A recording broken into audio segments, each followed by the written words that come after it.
Injury নয়, plan করে Mitchell স্টার্ককে IPL থেকে বাদ দিয়েছে কলকাতা। বিদেশি পেসারদের মধ্যে এখনও মুস্তাফিজই সেরা।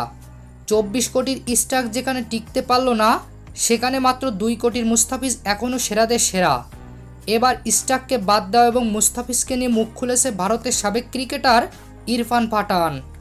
এবারের আইপিএলের সবচেয়ে দামি ক্রিকেটার ছিলেন মিচেল স্টার্ক। প্রথম ম্যাচ থেকেই কলকাতার হয়ে মাঠে নেমেছে স্টার্ক, তবে প্রতি ম্যাচে হতাশ করেছে ভক্তদের। কয়েকটি ম্যাচে একেবারে বাজে বোলিং করে হারিয়েছে কলকাতাকে। অবশেষে ইনজুরির কারণে বাদ পড়েছে স্টার্ক। তবে ভারতের ইরফান পাঠান মনে করে ইনজুরি নয়, পরিকল্পনা করে তাকে বাদ দেওয়া হয়েছে। তিনি বলেন, স্টার্ক বাজে বল করেছে আইপিএলে। কলকাতা মুখের উপর তাকে না করতে পারছিল না, যেহেতু তাকে অনেক দামে কিনেছে।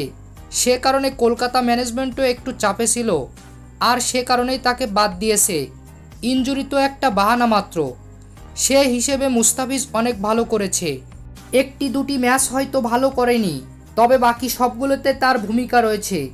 যেখানে স্টার্ক দল থেকে বাদ পড়ে গেল, সেখানে বাংলাদেশের একজন বোলার হয়ে এখনও পার্পেল ক্যাপের দৌড়ে এগিয়ে আছে মুস্তাফিজ।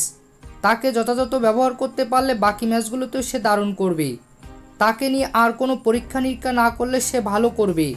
তো প্রিয় দর্শক, ইরফান পাঠানের সাথে কে কে একমত জানিয়ে দিন আমাদের কমেন্ট বক্সে। ধন্যবাদ।